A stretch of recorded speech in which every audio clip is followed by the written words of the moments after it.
Hello student, कसे आहात सगळे? काल आपण जॉमेट्रिक कन्स्ट्रक्शन चॅप्टर नंबर 4 जॉमेट्रीचं जे आपलं सुरू आहे त्या चॅप्टरचं कन्स्ट्रक्शन नंबर, तसं तर चॅप्टरनुसार construction number 1 construction of similar triangle बघितलं.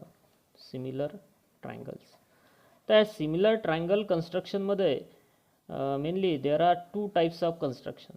2 टाईपचे कन्स्ट्रक्शन असतात. The first one is to construct the triangle, 2 triangles which do not have any common vertex. तसं पुस्तकामध्ये हे 2 टाईप सेपरेट दिलेले नाही आहेत, पण तुम्हाला एक्झाम्पल रीड केल्यानंतर हे समजायला पाहिजेत की 2 ट्रायंगल कोणत्या टाईपचे आहेत. तर 2 triangles which do not have any common vertex means 2 triangles are distinct. That is triangle ABC आणि triangle PQR. These 2 triangles जर केअरफुली तुम्ही ऑब्झर्व केलं तर लक्षात येईल की ट्रायंगल ABCचे व्हर्टेक्स आहेत AB अँड C. ट्रायंगल PQRचे व्हर्टेक्स आहेत PQ अँड R. तर तिन्ही व्हर्टेक्स दोन्ही ट्रायंगलचे हे डिस्टिंक्ट म्हणजे डिफरंट आहे. कॉमन व्हर्टेक्स एकही नाही. तर मग असे एक्झाम्पल कसे सॉल्व केले आपण? तर सरळ सरळ या 2 ट्रायंगलपैकी out of this 2 triangle measure of one of the triangle are given in example, and by using this measure means 3 sides, 2 sides 1 angle or 2 angle 1 side. कोणत्या टाईपचे जे काही मेजर दिलेले असतील त्या मेजरचा यूज करून आपण ट्रायंगल PQRच्या करस्पॉन्डिंग साईड आणि करस्पॉन्डिंग अँगलचे मेजर काढू शकतो बाय युजिंग सिमिलॅरिटी, आणि मग दोन्ही ट्रायंगल कन्स्ट्रक्ट करू शकतो. तर हे सिम्पल टाईपचं एक्झाम्पल जे 4 किंवा 3 मार्क्सचं येते परीक्षेमध्ये हमखास.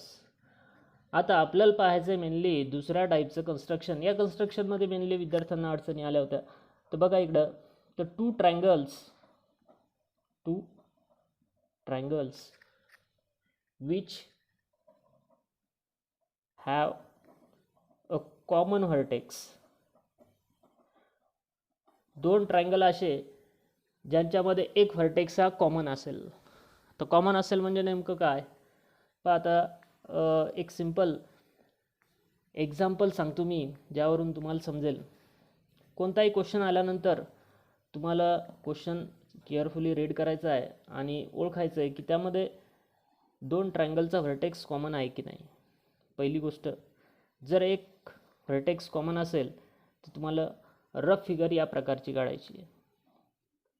रफ फिगर ज्यामध्ये अजून मी नाव दिलेले नाही आहेत. बघा आता सिंपल एक्झाम्पल दिलेलं आहे. समजा तुम्हाला triangle ABC is similar to triangle ABC is similar to triangle PPQ. लगेच समजते की B हा व्हर्टेक्स दोन्हीमध्ये कॉमन आहे. जो व्हर्टेक्स कॉमन असेल तो बेसवर लेफ्ट साईडला घ्यायचा या ठिकाणी, म्हणजे या ठिकाणी B आला पाहिजेत. एक कॉमन गोष्ट लक्षात ठेवायची की जो व्हर्टेक्स कॉमन असेल तो या ठिकाणी घ्यायचा. आता पहिला ट्रायंगल आहे ABC आणि दुसरा ट्रायंगल आहे PBQ. एवढ्यावरून आपल्याला समजणार नाही की कोणता ट्रायंगल लहान आहे. या फिगरमध्ये 2 ट्रायंगल आहेत, एक छोटा एक मोठा. कोणता छोटा कोणता मोठा हे समजणार नाही. त्यासाठी firstly you have to read the example again. तर प्रत्येक क्वेश्चनमध्ये एक रेशो दिलेला असतो करस्पॉन्डिंग साईडचा. तो ABचा PB सोबत दिलेला असेल किंवा BCचा PQ सोबत दिलेला असेल, और it may be AC is to PQ. तो रेशो काय आहे तो तुम्हाला लक्षात आला पाहिजे. एक तर रेशो या टाईपचा असू शकतो AB upon PB. AB upon PB is 4:3. या रेशोचा अर्थ काय होतो की AB is 4 times, PB is 3 times. AB is the side of triangle ABC and PB is the side of triangle PBQ. Side of triangle ABC is 4 times, म्हणजेच triangle ABCची side 4 पट असेल तर triangle PBQची side किती पट असते? 3 पट. आता ही 4 पट आणि ही 3 पट म्हटल्यावर AB मोठी, PB काय असणार? लहान. साहजिक आहे, ट्रायंगल ABC मोठा, ट्रायंगल PBQ लहान. तर इथं या आकृतीमध्ये अगोदर मी फक्त फिगरच ड्रॉ केली, नाव दिले नाहीत. रेशो बघितल्यानंतर याला नाव द्यायचे. आता आपल्याला माहीत झालं ट्रायंगल ए बी सी हा मोठा आहे, म्हणून ट्रायंगल ए बी सी हा मोठा घेतला आणि छोटा कोणता आहे पी बी क्यू, हा पी बी क्यू. आता या दोन ट्रायंगलपैकी एक तर आपल्याला ट्रायंगल ए बी सीचे सगळे मेजर दिलेले असतील एक्झाम्पलमध्ये, किंवा ट्रायंगल पी बी क्यूचे सर्व मेजर दिलेले असतील, त्यानुसार कन्स्ट्रक्शन करसाल. हाच रेशो जर आपल्याला असा दिला असता ट्रायंगलमध्ये A B is two P B, तर रेशो हाच दिलेला असेल एक्झाम्पलमध्ये, आज काही नाही. बी सीचा किंवा बी क्यू सोबत पण असू शकतो दिलेला, ए सीचा पी क्यू सोबत सुद्धा दिलेला असू शकतो. ठीक आहे. ए बी अपॉन पी बी हा रेशो दिलेला आहे 5:7, means A B is 5 times then P B is 7 times. तर यावरून सरळ समजते की A B is side of triangle A B C जी 5 टाइम्स आहे, आणि P B is side of triangle P B Q which is 7 times. याचा अर्थ काय की ट्रायंगल ए बी सी लहान आहे, ट्रायंगल पी बी क्यू हा मोठा आहे. मग आपल्याला ही फिगर थोडीशी चेंज करावं लागेल. आपली आकृती अशी तयार होईल. ट्रायंगल ए बी सी काय घ्यावं लागेल आपल्याला, ट्रायंगल ए बी सी घ्यावं लागेल लहान, म्हणजे हा ए पी सी आणि पी बी क्यू. जो कॉमन व्हर्टेक्स आहे तो बेसच्या लेफ्ट साईडचा घ्यायचा, म्हणजे कन्स्ट्रक्शन सोपं जाते. पहा लवकर आपण त्यानंतर लगेच एक एक्झाम्पल पाहू. प्रॅक्टिस सेट 4.1 मधलं जे मी तुम्हाला होमवर्कमध्ये दिलेलं आहे, क्वेश्चन नंबर 2.1 पहिल्या टाईपचं होतं, जे ऑलरेडी सॉल्व केलेलं आहे, ते व्हिडिओमध्ये शिकवलं जाईल. सध्या एक्झाम्पलकडे लक्ष द्या. पहा काय, triangle P Q R is similar to triangle L T R. P Q R आणि एल टी आर एक व्हर्टेक्स कॉमन आहे, कोणता, आर. पहिलं काम सर्वात महत्त्वाचं रफ फिगर काढणे. रफ फिगर काढल्याशिवाय तुम्हाला काही समजणार नाही. तर रफ फिगर तर कॉमन सर्व एक्झाम्पलमध्ये सारखीच येईल, ज्यामध्ये आपण ॲक्च्युअल मेजर तर घेत नसतो. बघा हा ट्रायंगल आहे आणि एक छोटा ट्रायंगल येईल. आता रफ फिगर काढल्यानंतर अजून मी याला नाव दिलेलं नाही आहे. बघा एक ट्रायंगल तर पी क्यू आर आहे, एक एल टी आर आहे. याचा अर्थ आर हा व्हर्टेक्स आपल्याला इथे घ्यायचा आहे. मग हा ट्रायंगल पी क्यू आर असा घेता येईल आपल्याला, किंवा पी क्यू आर असाही घेता येईल. लक्ष द्या इकडं. आता कोणता ट्रायंगल लहान आणि कोणता मोठा हे ठरवायचं आहे अगोदर. तर कोणता मोठा आहे, पी क्यू 3 टाइम्स आहे. रेशो पहा काय दिलेला आहे, महत्त्वाची गोष्ट ही आहे. पी क्यू 3 टाइम्स आणि एल टी किती आहे, 4 times. P Q is the side of P Q R आणि L T is the side of triangle L T R. P Q 3 times L T 4 times, म्हणजे P Q ही लहान आहे, तर P Q अशी घेतो मी, पी क्यू आर हा छोटा ट्रायंगल येईल. याची पी क्यू ही साईड 3 टाइम्स, तर एल टी आर हा ट्रायंगल मोठा ट्रायंगल होईल, याची साईड 4 टाइम्स. आता एक ट्रायंगल काढण्यासाठी सर्व मेजर आपल्याला दिलेले आहेत. कोणते कोणते बघा. ट्रायंगल पी क्यू आर छोटा दिलेला आहे, P Q is 4.2 centimetre, P Q 4.2 centimetre लिहून घेतो मी. क्यू आर 5.4, तर हा क्यू आर 5.4 सेंटीमीटर. त्यानंतर पी आर इज 4.8 सेंटीमीटर. तिन्ही साईड दिलेल्या आहेत, तर ट्रायंगल पी क्यू आर आपल्याला इझिली ड्रॉ करता येईल. आता मी फेअर आकृती काढतो. आकृती काढते वेळेस मेजर ॲक्युरेट घ्या. बघा इकडं आर क्यू हा बेस घ्यायचा आपल्याला. We have to draw firstly the base. Triangle कन्स्ट्रक्शनमध्ये सुरुवात आपण बेसपासून करतो. आर क्यू हा बेस काढायचा 5.4 by using scale and pencil. तुम्हाला क्लिअर दिसण्यासाठी या ठिकाणी मी पेनचा यूज करतो, पण तुम्ही नोटबुकमध्ये पेन्सिलनंच सर्व फिगर ड्रॉ करसाल.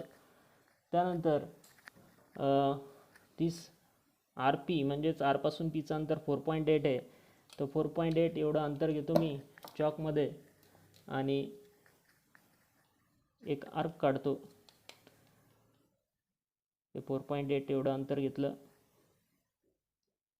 आणि आर्क.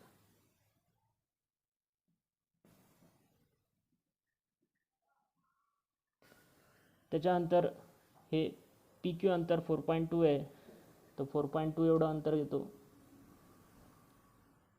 चॉकमध्ये आणि चॉकचं डोक क्यूवर ठेवून पुन्हा एक arc. This two arc intersect each other at point P, then joined this P with end point of base, that is RQ. This 4.8 centimeter length of PR, RQ is 5.4 centimeter and PQ is 4.2 centimeter. बघा आता हा छोटा triangle मोठा काढायचा आहे, तर मोठा काढायचा असेल तर आपल्याला काय करावं लागेल, आपल्याला करावं लागेल अगोदर तर याच्या दोन ज्या साईड आहेत त्या इन्क्रीज करून घ्यावं लागतील. प्रोड्यूस करा, हा बेस प्रोड्यूस केला मी आणि ही एक साईड प्रोड्यूस केली.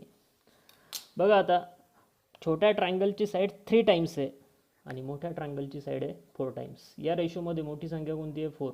4 म्हटल्यावर आपल्याला एक या कॉमन व्हर्टेक्सपासून बेसला ॲक्यूट अँगल करणारा एक रे काढायचा आहे आणि या रेवर या रेशोमध्ये मोठी संख्या जी असेल तेवढे इक्वल पार्ट्स तयार करायचे. काहीतरी सफिशियंट किंवा स्पेसिफिक अंतर घ्यायचं अंदाजे आणि 4 आर्क काढावं लागतील. 1 2 3 आणि 4. या आर्कला मी नाव पण देतो R1 R2 R3 R4. तर दिलेलं काय आहे, छोटा ट्रायंगल दिलेला आहे आणि त्याची साईड आहे 3 टाइम्स. 3 टाइम्स म्हटल्यावर आपल्याला हा R3 जॉईंट करायचा आहे Q R3 सोबत, म्हणजे दिस 3 पार्ट्स करस्पॉन्ड टू RQ, म्हणजे RQ 3 पट, तर आपल्याला हा RT किती पट आला पाहिजेत 4 पट. त्यासाठी करायचं काय, तर आपल्याला या R4 मधून एक्झॅक्टली पॅरलल एक सेगमेंट काढायचा जो असेल या R3Qला पॅरलल R4 मधून.